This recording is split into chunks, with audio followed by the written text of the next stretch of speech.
안녕하세요. 안녕하세요. 예, 오늘 저희 한화예배 오신 여러분들 환영합니다. 예. 오늘이 3월 마지막 주입니다. 벌써. 마지막 주이고 오늘 사실 창세기 이제 22장을 공부할 텐데요. 예. 아브라함의 그 독자 이삭을 바친 장면, 그러니까 아브라함의 인생에 있어서 절정입니다. 신앙의 절정을 보여주는 또 그 장면을 같이 살펴볼 텐데 여러 가지를 이제 좀 이렇게 마무리하는 그런 단계인 것 같아요. 예. 지난주에는 저희가 어디 갔었죠? 저희가 여러 군데 갔었습니다. 여러 군데 갔는데 특별히 여러분과 이야기하고 싶은 것은 저희가 필라델피아에 갔었습니다. 그래서 필라델피아가 동부에 있는 도시인데 굉장히 예. 유서 깊은 도시죠. 펜실베니아 주에 있는 도시인데 거기 유니버시티 오브 펜실베니아가 유펜이라고 하죠. 굉장히 그 미국에서 제일 오래된 학교라고 그러죠. 오래된 처음으로 대학교. 미국에서 설립된 학교가 유펜입니다. University of Pennsylvania. 근데 거기 가서 뭐 하셨어요? 저희 가서 거의 국제 학생들, 거기 중국에서 온 학생들, 저희 학생들 방문하고요.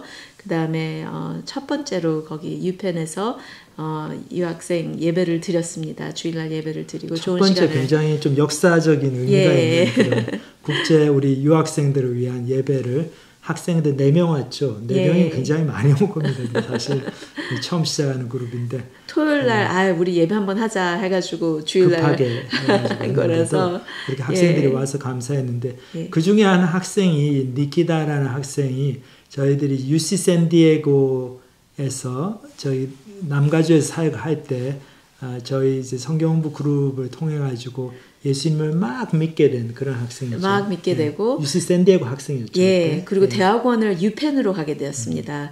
그 대학원이 굉장히 좋은데요, 유펜이 바이오테크놀로지라는 전공으로 석사 과정을 지금 마치려고 하고 있습니다. 근데 이 자매랑 같이 이야기를 하는 과정에 이 자매가 하는 말이 유펜에 와서 다른 대학원생들 만나면서 너무 실망이 많이 된다고 얘기를 하더라고요. 그래서 아니 왜 그러냐, 왜 이렇게 실망이 됐냐 했더니 이 학생들을 만나는데 한 사람 같이 정말 옳게 살고자 하는 사람이 없다는 거예요. 그러면서 하는 얘기가 첫 번째 학생 이야기하는 학생은 그렇게 사회적으로 인기도 높고 아는 친구들이 너무 많고 굉장히 사람들한테 잘 대하고 그렇기 때문에 굉장히 처음은 호감을 가졌다고 합니다.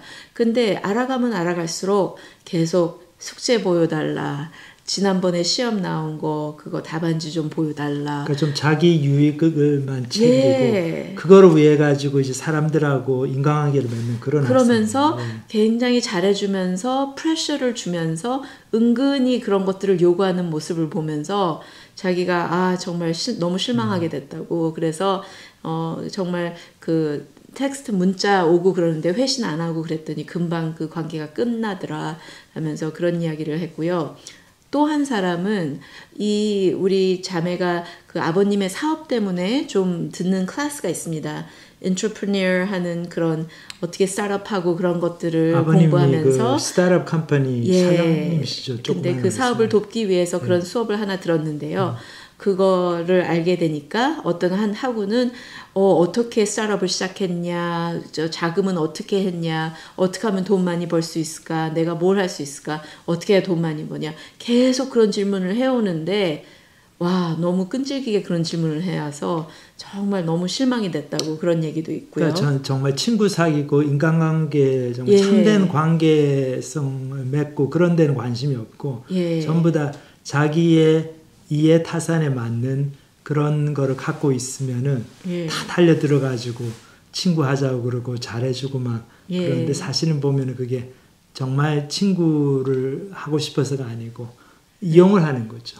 또 다른 친구가 한 명 가까이 와가지고 뭐 시간도 보내고 커피도 마시고 막 그랬는데 막 사귀자고 그러고 그래서 우리 그 자매는 아직 준비가 안 된 것 같다, 별로 사귀고 싶을 마음이 없다라고 했더니 뭐 며칠 되지도 않아서 다른 여자친구를 사귀고 그런 모습을 보면서 이 아이는 정말 누군가를 좋아하는 게 아니라 혼자 있는 게 외롭고 그렇기 때문에 그냥 아무라도 사귀고 싶어하는 사람이구나, 그렇게 사람을 좀 이용하고 그런 모습이 있구나 보면서 점점 사람에 대해서 너무 실망하게 되고 정말 예수님밖에 소망이 없다라고 그런 이야기를 하는 걸 들으면서 정말 저희 주위에 있는 사람들 같이 친해질수록 이 사람도 정말 복음이 필요하다라고 느끼는 경우가 더 많이 있게 되는데 아무래도 사람들이 다 잘 지내고 있는 것 같다. 내 친구들은 내 이웃들은 다 잘 지내고 있는 것 같다라고 느끼는 것은 우리가 가깝게 알지 못하기 때문에 그냥 겉으로 보기에 그렇다는 거죠. 잘 모르기 때문에 저희가 그렇게 생각하는 게 아닌가라는 생각을 해보게 되었습니다. 우리 유펜에 있는 학생들 뭐 똑똑하고 그렇게 명문대학에서 공부하고 다 뭐 겉으로 보면 허우대 멀쩡하고 아주 그래서 다 행복해 보이지만은 그 이면에는 이렇게 다들 자기 이속만 차리고 어떻게든지 사람들을 이용해가지고 참 안타깝죠. 그게 젊고 좀 순수해야 될 나이인데 순수함이 없는 그런 그 모습을 20대 보면서 초반 중반부터 벌써 달코 다른 그 정말 그런 좀 아저씨 같은 그런 인생을 벌써 사는 걸 보면 얼마나 안타까운지 참 그런 우리 학생들이 너무 많습니다. 이 학생들이 다 복음이 필요한 거죠. 예수님의 사랑이 필요하고 참된 삶의 의미, 목적을 왜 사는지, 자기들은 누구인지, 하나님 어떤 분이신지 그거를 정말 깨닫는 것이 얼마나 절실한가. 그걸 다시 한번 보게 되면서 저희들이 좀 고단하고 힘들 때 있지만 저희들 돌아다니면서 복음 전하는 사역을 계속 해야 되겠다. 또 그런 정말 다짐을 해보는 시간이었죠. 정말 그런 것 같습니다. 너무 많은 사람들이 정말 주님을 너무 필요로 하지요. 그래서 오늘 또 찬양 한 곡 같이 듣고 부르고 오늘 창세기 22장 아브라함이 자기의 독자 이삭을 바치는 그 놀라운 사건 그 장면을 같이 살펴보면서 묵상하도록 하겠습니다.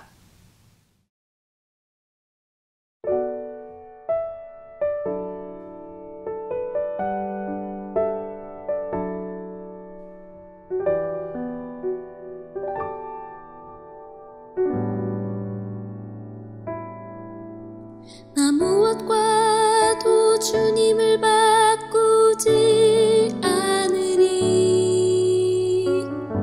다른 어떤 은혜 구하지 않으리 오직 주님만이 내 삶의 도움이시니 주의 얼굴 보기 원합니다. 나 무엇과도 주님을 바꾸지 않으리 다른 어떤 은혜 구하지 않으리 오직 주님만이 내 삶의 도움이시니 주의 얼굴 보기 원합니다. 주님 사랑해요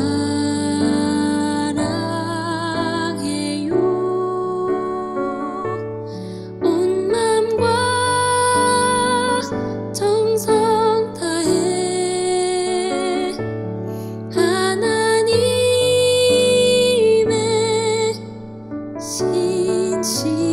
신실한 친구 되기 원합니다.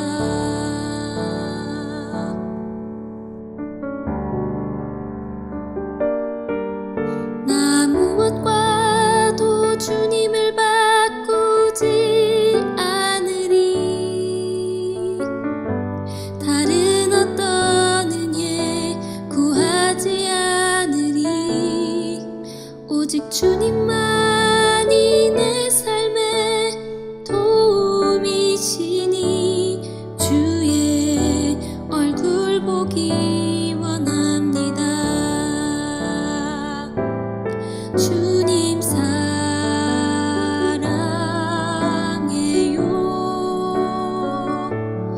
온 맘과 정성 다해 하나님의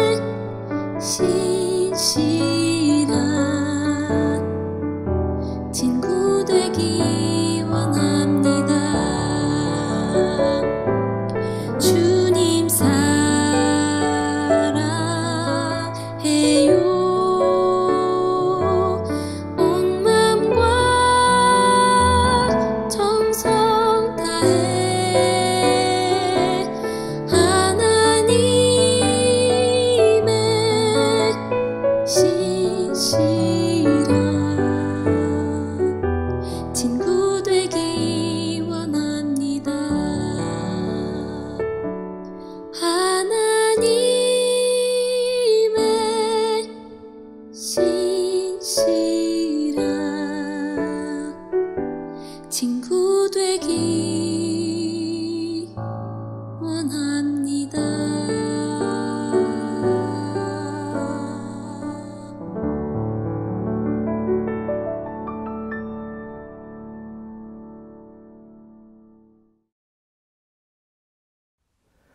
오늘 창세기 22장 같이 살펴보는 시간을 가지겠습니다. 창세기 22장에는 정말 아브라함의 신앙의 여정에 있어서 가장 절정, 정말 이분의 신앙이 이렇게 성숙할 수가 있구나. 한 사람이 하나님을 쫓아가는 데 있어서 이렇게 하나님을 전폭적으로 신뢰할 수 있구나. 그런 모습을 보여주는 그런 놀라운 사건이 나타납니다.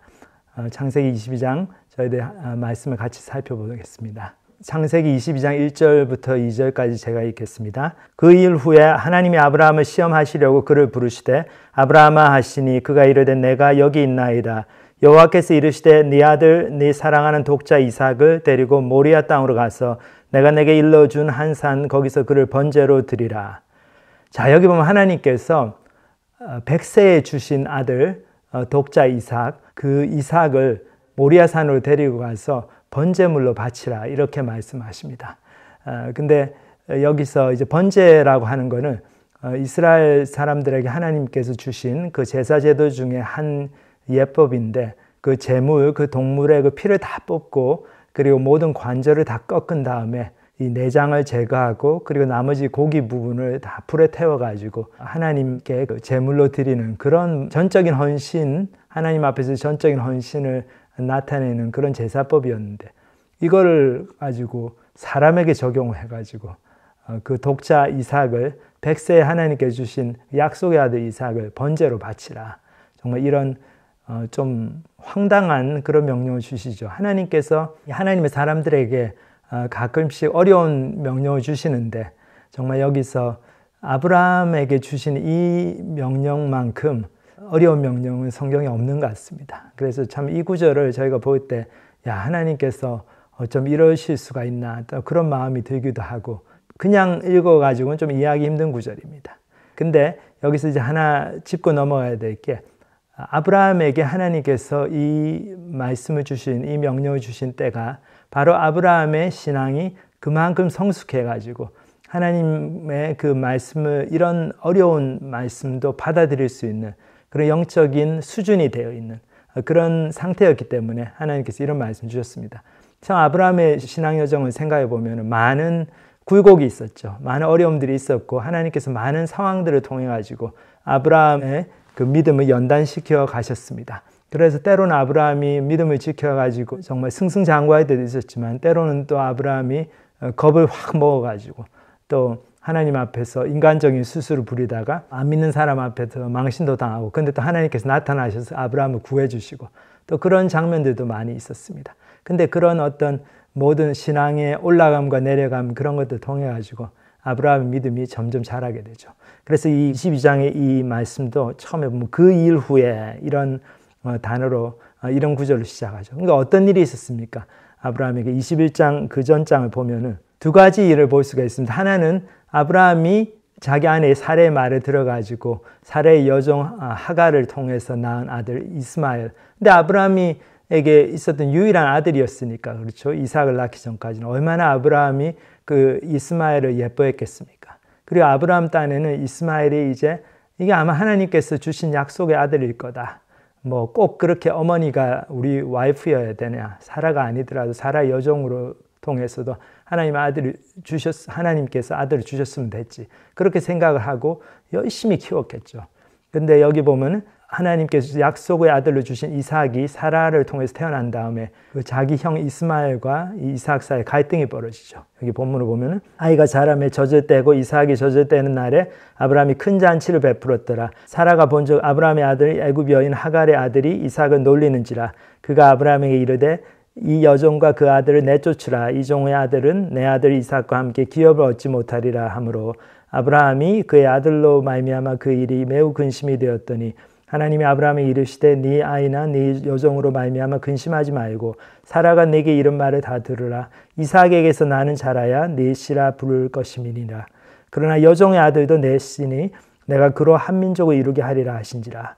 자, 여기 보면은 백세에 정말 기적적으로 하나님께서 사라를 통해서 주신 약속의 아들 이삭이 자라니까 근데 이스마엘이 훨씬 나이가 많았죠. 그렇기 때문에 이스마엘이 막 그 동생을 좀 구박하고 놀리고 그런 걸 보면서 또 사라가 굉장히 화가 났어요.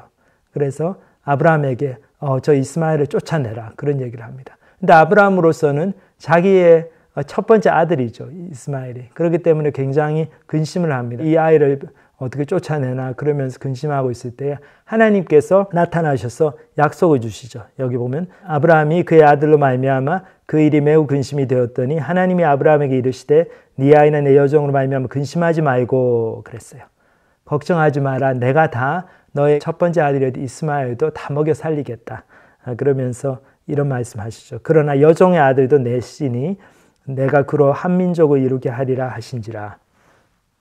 그래서 하나님의 신실하심, 하나님의 선하심을 믿고 아브라함이 걱정을 그만하고 여기서 그 이스마엘과 하갈을 이제 집에서 내보냅니다.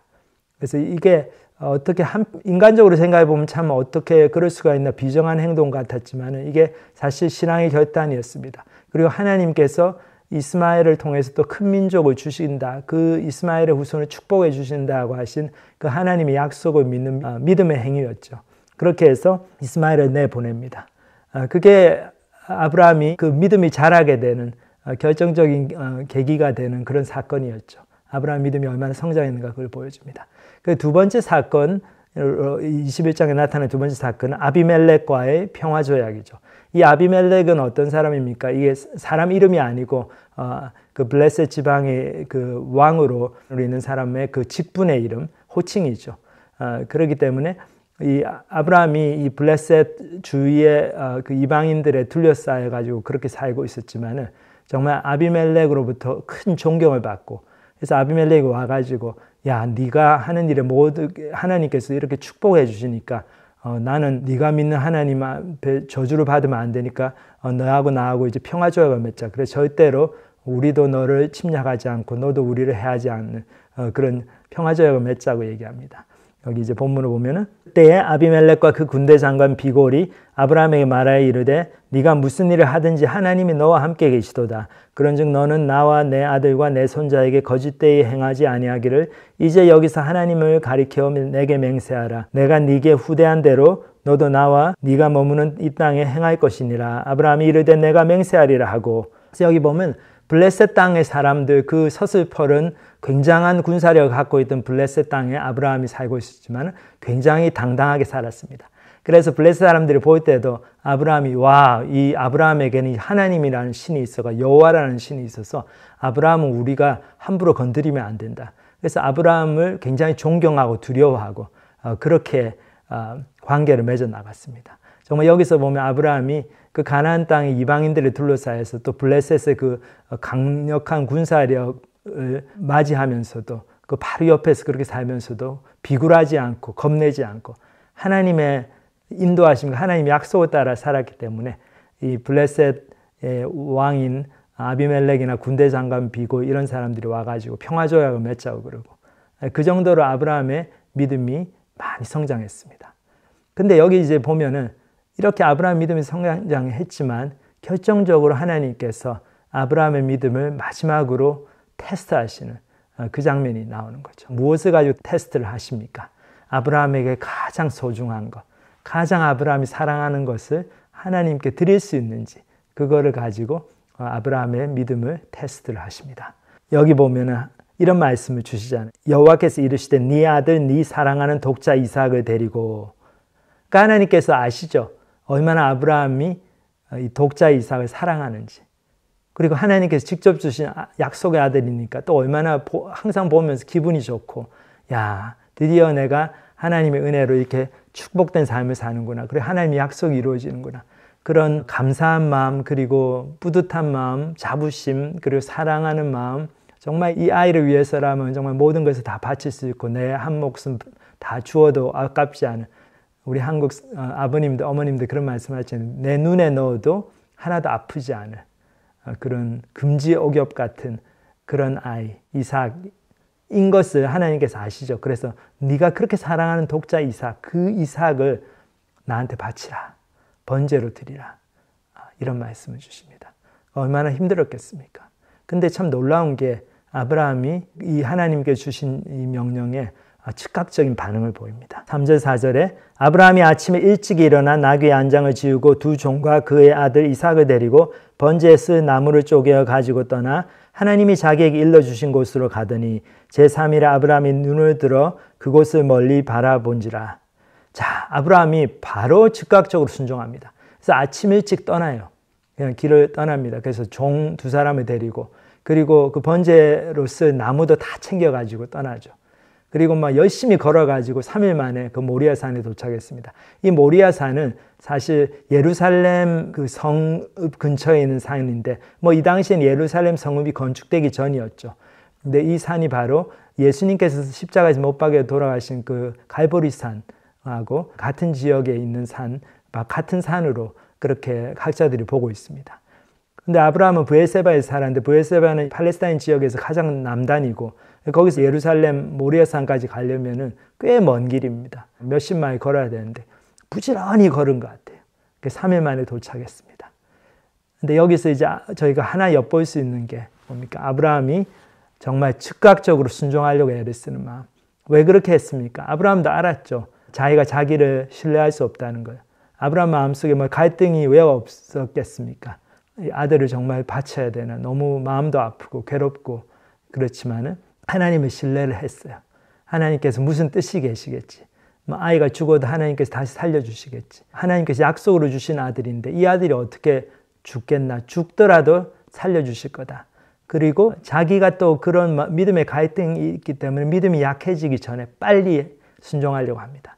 그래서 보면은 자기 와이프 사라한테도 얘기하지 않고 그냥 아침 일찍 그 다음 날을 출발하죠.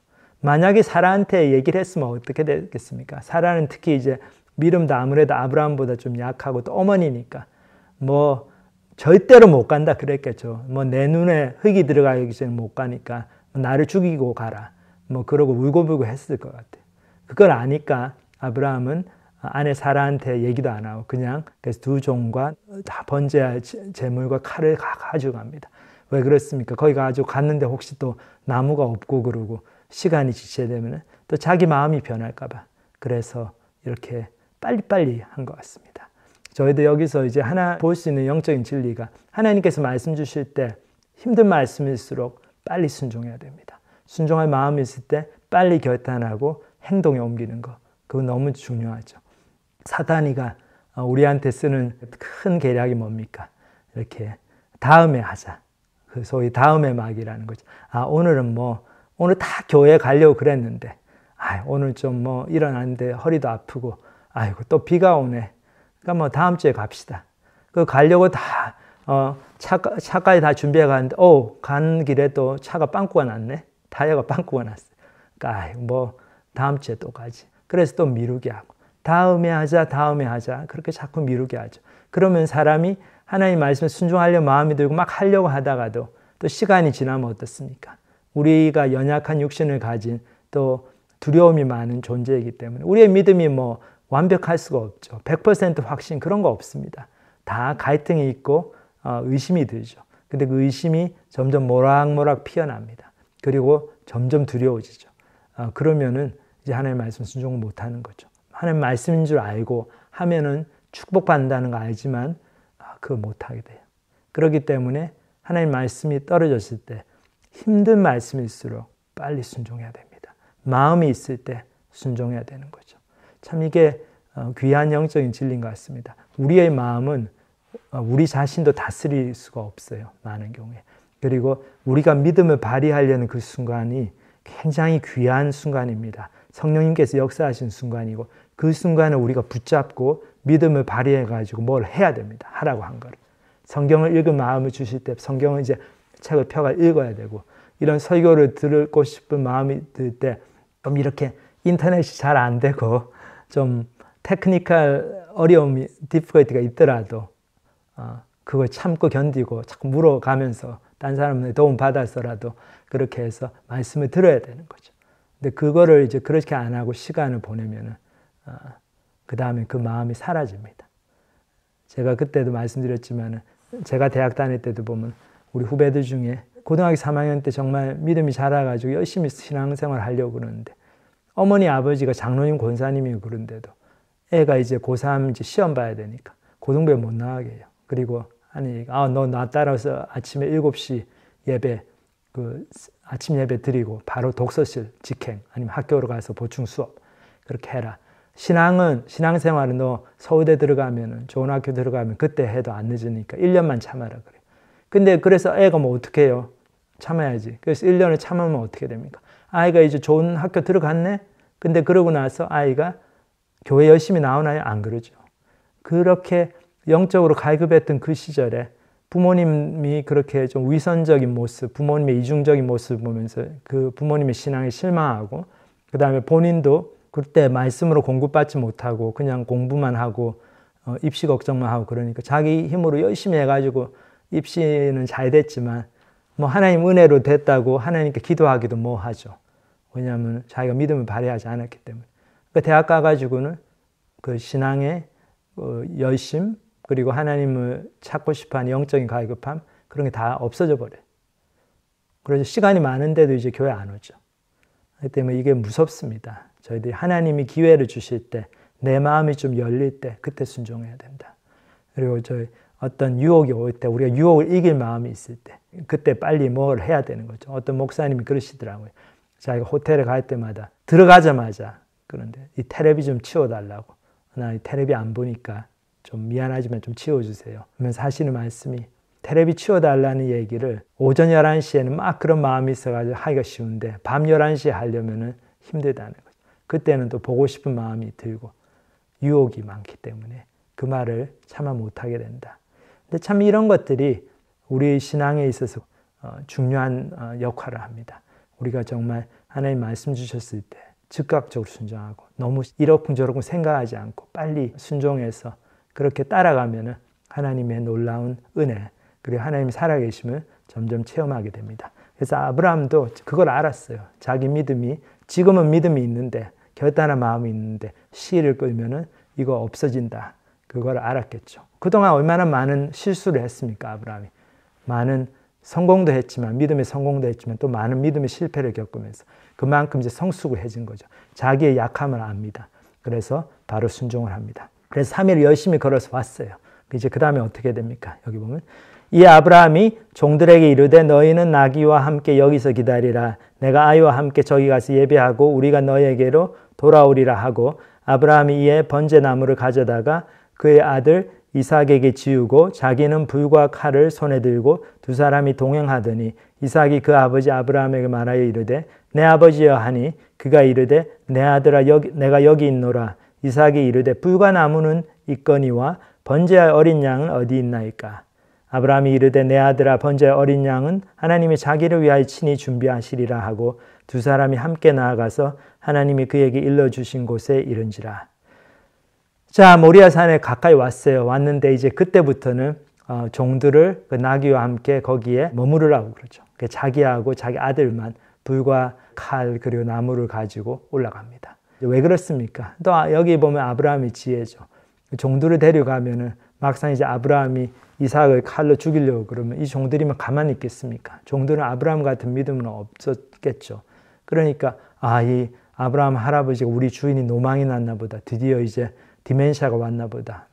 그러면서 막 아브라함을 못하게 말리겠죠. 이러시면 안 됩니다. 이럴 수는 없습니다. 근데 그때 아브라함도 좀 그런 마음이 들었겠죠. 놔라 막 그러면서도 놔 내 팔을 그러면서도 종들이 열심히 자기를 말려주는 거를 고맙게 생각하고 자기 그냥 이거 이러면 안 되는데 내 아들 내가 번제로 드려야 되는데 하나님 어떡합니까? 이 종들이 말려가지고 도저히 못하겠네요.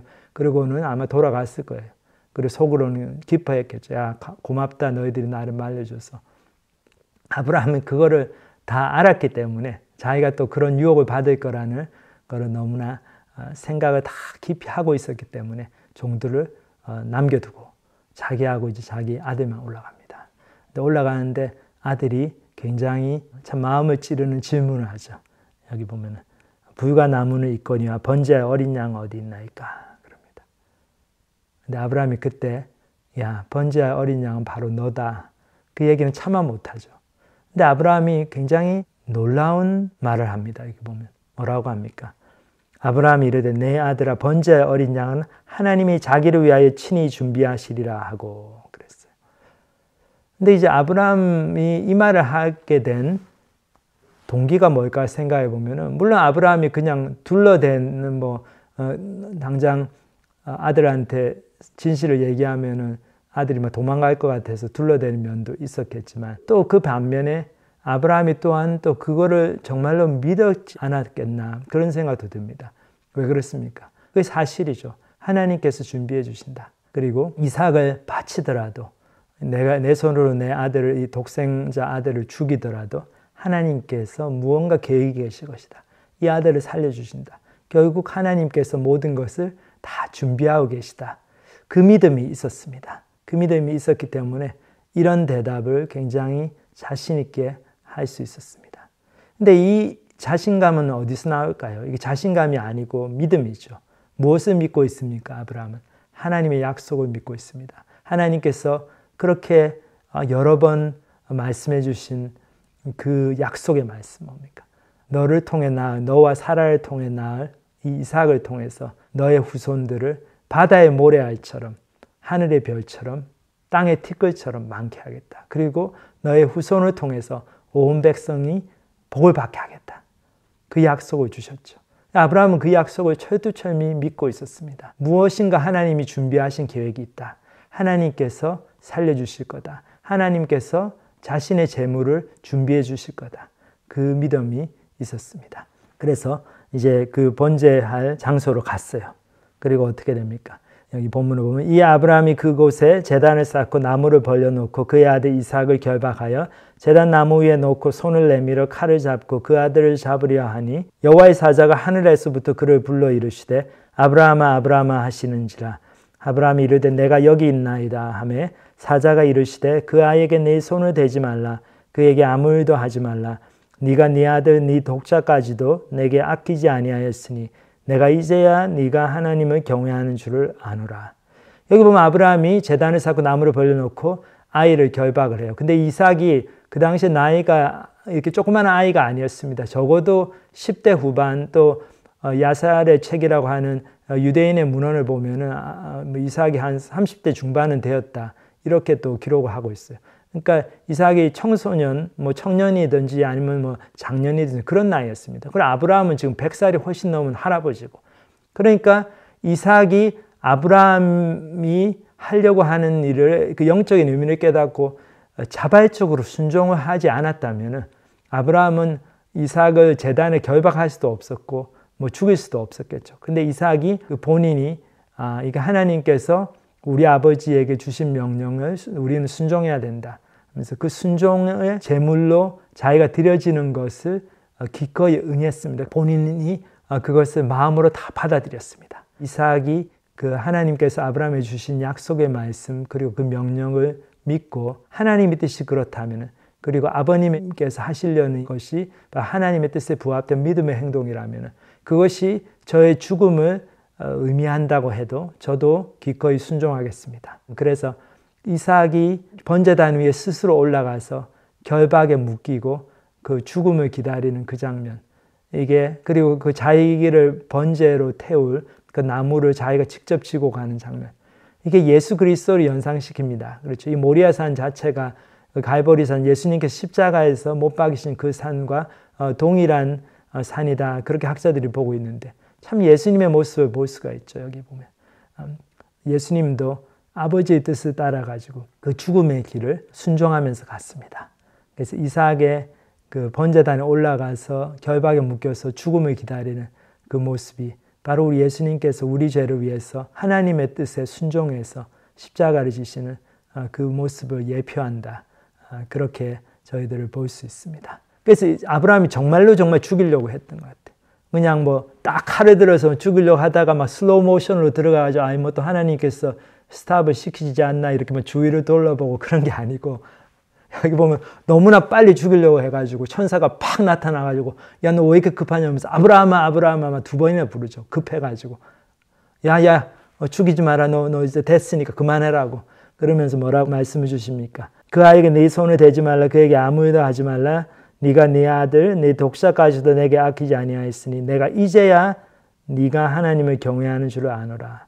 자, 하나님을 경외한다는 것의 의미에 대해서 이 말씀이 분명히 보여주고 있습니다. 무엇입니까? 우리가 가장 사랑하는 것을 하나님 앞에 내어놓을 때 그것까지도 드릴 수 있는, 내려놓을 수 있는 그 믿음을 보일 때 그것이 바로 하나님을 두려워하고 하나님을 가장 존귀히 여기고 하나님을 경외하는 모습이죠. 왜 그렇습니까? 하나님은 두 번째가 되실 수가 없는 분이죠. 모든 좋은 것이 하나님께로부터 왔습니다. 그렇기 때문에 우리가 하나님이 주시는 좋은 것에 너무 도취가 돼가지고 하나님을 두 번째로 놓으면 이 좋은 것이 좋은 게 아니죠. 이 좋은 것이 바로 하나님과 우리 사이를 가로막는 우상이 됩니다. 그렇기 때문에 하나님은 정말 아브라함의 신앙의 절정을 보여주게 하는 그 마지막 테스트를 이런 식으로 하신 거죠. 근데 아브라함이 믿음이 있었기 때문에 즉각적으로 순종할 수 있었습니다. 우리 생각에는 보면 아브라함이 갈등도 많이 했고 그러니까 이거 좀 너무 과장돼서 기록된 거 아닌가 싶은데 그게 아닙니다. 아브라함이 믿음이 있었기 때문에 절대 우리 아들은 죽지 않는다. 죽더라도 하나님이 살려주신다. 그 믿음이 있었어요. 그러니까 부활신앙이 있었던 거죠. 죽어도 다시 산다. 그렇기 때문에 아브라함은 이렇게 우리 아이가 죽을 거냐 말 거냐 내가 지금 칼로 찔러 죽여야 되는데 이것만 하나님이 안 막으시면 어떡하나 슬로우 모션으로 해야지. 그게 아니죠. 이 아이를 내가 설령 죽이더라도 하나님은 다시 살려주실 수 있다. 그 부활을 믿었습니다. 그래서 성경에서 첫 번째로 그 부활신앙을 보여주는 사람이 아브라함입니다. 그렇기 때문에 아브라함이 믿음의 조상이다. 우리가 그런 호칭을 붙여주는 거죠. 부활신앙. 그것이 정말 하나님께 저희들에게 주신 참된 신앙입니다.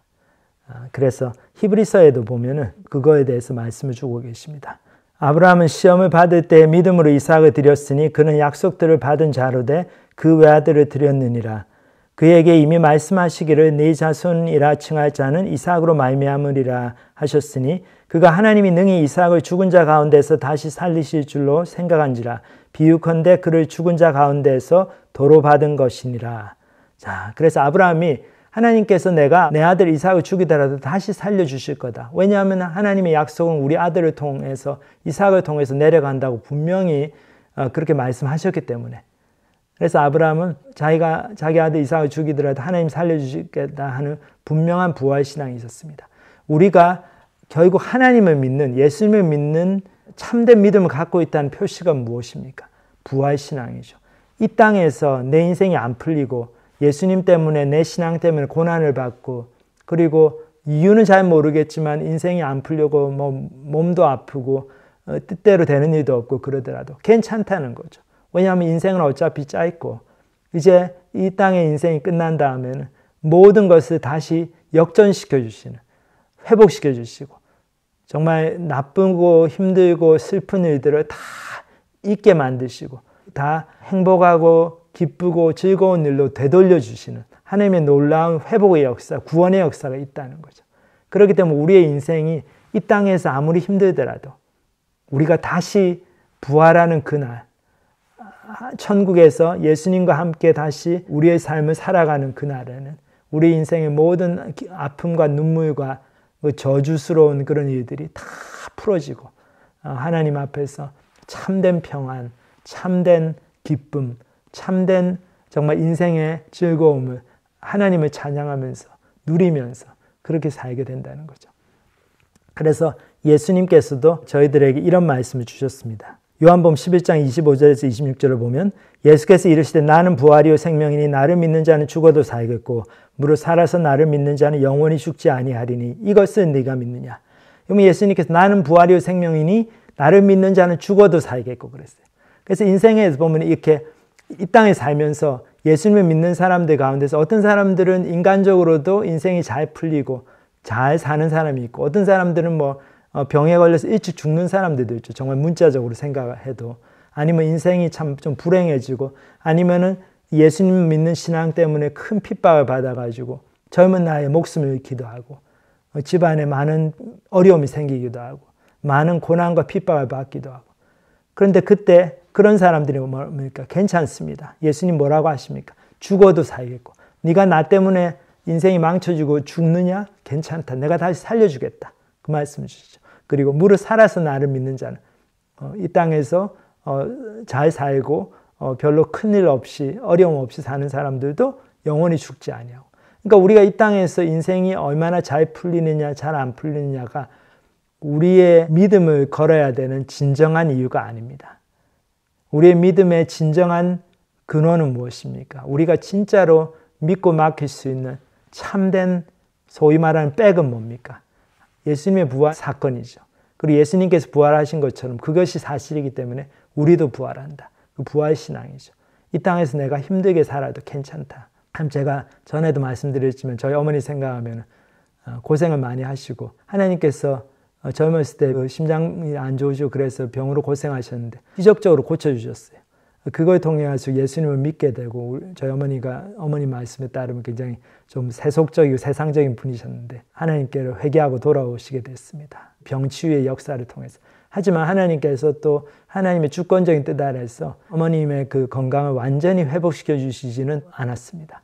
그래서 어머니가 그냥 약사로 일하실 만큼 건강을 주셨지만 근근히 이렇게 약국하시면서 두 아들을 키우고 고생하셨죠.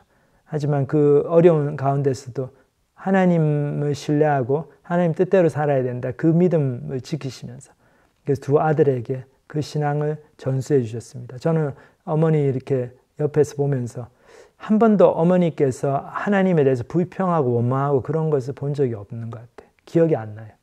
항상 아무리 힘들고 그러더라도 뭔가 하나님의 뜻이 있을 거다. 우리는 하나님의 사랑을 입은 자다. 하나님이 여전히 우리를 사랑하신다. 무엇인가 하나님이 이 어려움을 통해서 우리에게 가르쳐 주시는 교훈이 있는 거다. 철현아, 옥현아, 너는 이 땅의 육신의 아버지는 일찍 갔지만 너에게는 하나님 아버지가 있다. 하늘 아버지가 있으니까 더 좋은 아버지 있으니까 기죽지 말고 살아라.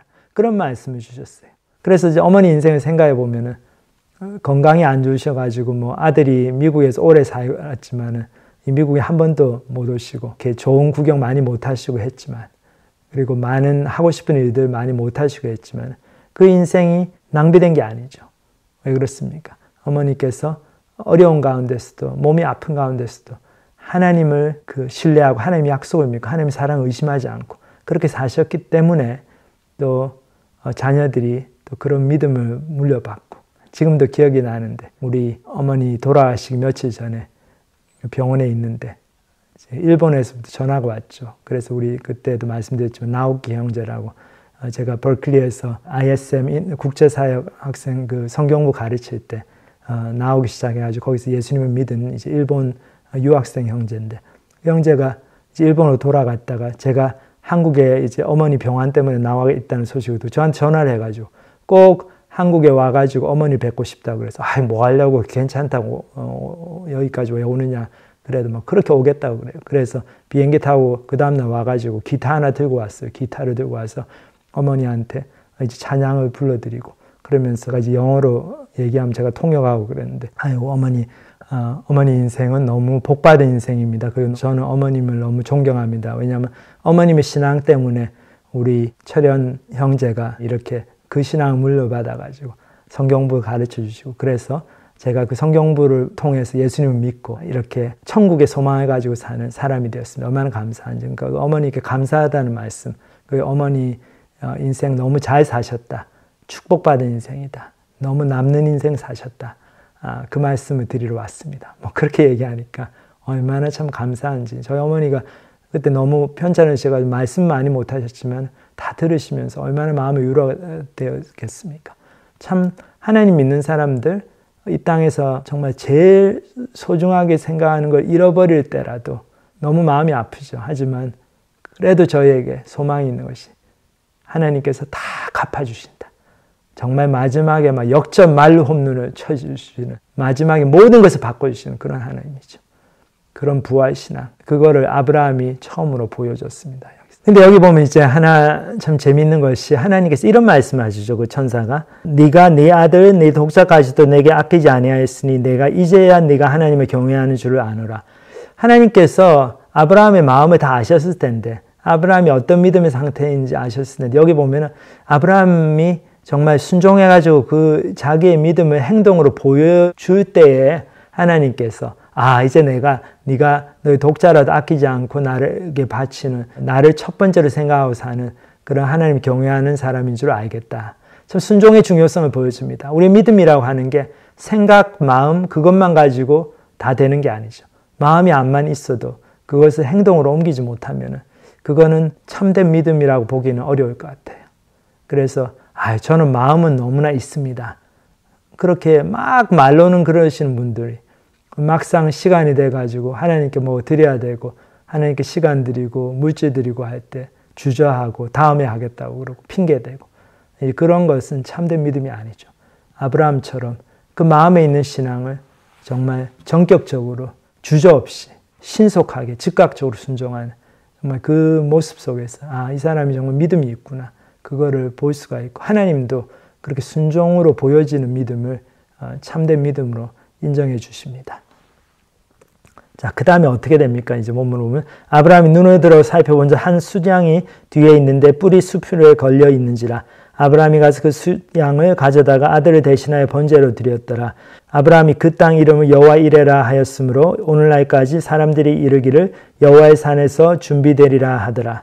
자, 아브라함이 자기가 아들 이삭에게 한 얘기대로 정말 그렇게 됐죠. 하나님께서 그 제물을 준비해 주셨습니다. 그 둘을 봤더니 한 수양이 뿔이 수풀에 걸려가지고 딱 그렇게 오도 가도 못하게 하고 있어요. 그래서 그 수양을 가져다가 제물로 드렸죠. 그러면서 하나님께 이렇게 별명을 지어드립니다. 아브라함이 여호와 이레, 여호와의 산에서 준비되리라. 하나님께서 준비해 주신다. 참 신앙생활이라고 하는 게 이런 것 같습니다. 우리가 얼마나 하나님과 주고받는 것이 있는가. 우리가 우리에게 가장 소중한 것을 하나님께 드리고 근데 그렇게 드렸을 때 쫄딱 망할 것 같았는데 또 하나님께서 망하게 안 하시고 정말 기적적으로 놀라운 방법으로 채워주시고 저희에게 또 살아갈 힘을 주시고 사역할 용기를 주시고 물질을 주시고 건강을 주시고 그런 걸 통해 가지고 하나님을 경험하게 되죠. 그래서 우리도 하나님께 많이 투자가 되고 우리의 삶, 시간, 물질 가장 소중한 것을 하나님께 투자를 하고 하나님도 우리한테 많은 투자를 하시고 그걸 통해서 우리가 하나님을 더 알게 되고 막 하나님께 별명도 지어드리게 되고 그렇게 하는 것이 바로 신앙생활의 재미입니다. 그렇게 사는 삶이 정말로 참된 의미 있는 삶이죠. 그러니까 하나님께서 우리에게 얼마나 많은 투자를 하셨습니까? 예수님을 십자가에 죽이시기까지 하시고 그러니까 아브라함이 이삭을 죽이려고 할 때 하나님께서 스탑을 시키셨죠. 하지만 이 사건을 통해서 하나님께서는 무엇을 보여주십니까? 네가 너의 가장 소중한 것을 나한테 드리려고 이렇게 한 것처럼 나도 나한테 가장 소중한 나의 독생자 예수 그리스도를 너를 위해서 주겠다. 하나님은 실제로 자기 아들을 죽이셨습니다. 그 사흘 만에 다시 부활하셨지만 그 사흘간의 고통의 시간을 영원히 씻지 못할 그런 고통의 상처죠. 우리 예수님께는. 하지만 그거를 다 감당하셨어요. 예수님은. 그리고 하나님 아버지는 또 그거를 다 친히 허락하시고 아들 예수님께 요구를 하셨습니다. 그러니까 아브라함이 하나님께 드린 것보다 훨씬 많이 우리 하나님은 아브라함과 우리를 위해서 그런 희생을 치르시고 당신한테 가장 소중한 것을 저희들을 위해서 내어주셨죠. 그렇기 때문에 우리는 하나님의 사랑을 의심할 필요가 없어요. 아무리 이 땅에서 사는 게 힘들더라도 하나님께서 어떨 때는 막 너무 심한 거를 요구하시고 너무 어려운 길로 가게 하시고 그런 것 같아도 자기 아들을 내어주기까지 사랑하신 그 하나님의 사랑을 있기 때문에 저희들이 하나님을 계속 신뢰하고 갈 수가 있습니다. 그래서 여러분들 중에도 혹시 자녀들이 예수님을 섬기느라고 자주 못 보게 되고 또 먼 곳에 살게 되고 그런 경우가 있습니까? 정말 그때 하나님께 드렸다 생각하시고 내가 이 너무 귀하게 키운 아들이지만 하나님께 쓰시겠다고 하시니까 하나님께 드리겠습니다. 이렇게 하나님께 드리면 하나님께서 여러분들 자녀를 통해서 놀랍게 역사하시고 또 여러분의 가정에 또 놀랍게 축복을 해주십니다. 저희 어머니도 그런 말씀 하시더라고요. 어머니가 주위 친구분들이 아들이 이렇게 뭐 공부해가지고 다 미국에 가가지고 박사하고 그랬더니 아들 하나 잃어버렸네. 뭐 미국에 가더니 오질 않는 거예요. 근데 제가 왜 한국으로 못 돌아갔는가? 이게 사실 뭐 다른 것 때문이 아니죠. 원래 한국으로 가려고 그랬는데 하나님의 인도하심이 있었습니다. 그래서 이곳에 남아서 이렇게 국제 학생들 사역하고 유학생들 사역하고 또 중국 사역에 쓰임받고 그렇게 하나님께서 인도하셨어요. 근데 그 길이 저희 어머니께 생각해 보면 사실 아들을 하나 잃어버린 거죠. 아들이 돌아오지도 않고 그냥 미국에서 계속 있으니까. 근데 어머님 건강 때문에 미국에 오실 수도 없고. 자, 그래서 그렇게 힘들었지만 저희 어머니께서 당신의 아들을 하나님의 제단에 그렇게 바쳤을 때 정말 그 아들을 통해서 하나님께서도 역사를 하시고, 그래서 제가 이렇게 이 자리에 서가지고 하나님의 말씀 전하고 있는 것도 다 어머님의 그런 아들을 내려놓는, 당신의 아들을 하나님의 제단에 내려놓는 그 헌신과 그 믿음이 있었기 때문이죠. 그래서 여러분들도 혹시 자녀들이 믿음의 길을 걷기 때문에 자주 못 보고 좀 자녀를 뺏긴 것 같고 그렇더라도 하나님의 사역에 쓰임받는 것이 가장 큰 축복이라는 거 기억하시고 기꺼이 아들을 딸을 내어주시면 또 손자 손녀들을 하나님께 드리면 그들을 통해서 놀라운 축복이 많은 사람들에게 임하고 또 우리 자신들도 다 하나님의 복을 경험하게 됩니다. 정말 그런 부활신앙, 아브라함처럼 그런 부활신앙을 가지고 가장 소중한 것을 내려놓는 그런 삶을 살게 되는 저희 모두가 되기를 기도합니다. 같이 기도하시겠습니다. 하나님 아버지 감사합니다. 오늘 아브라함의 믿음의 여정에 있어서 절정이 되는 자기의 가장 아끼는 약속의 아들, 100세에 얻은 아들 이삭을 하나님의 제단에 바치는 그 사건을 통해서 정말 하나님을 경외한다는 것이 무엇을 의미하고 하나님을 신뢰한다는 것이 어떤 삶을 사는 것을 의미하는가 그것들을 배우게 하시니 감사합니다.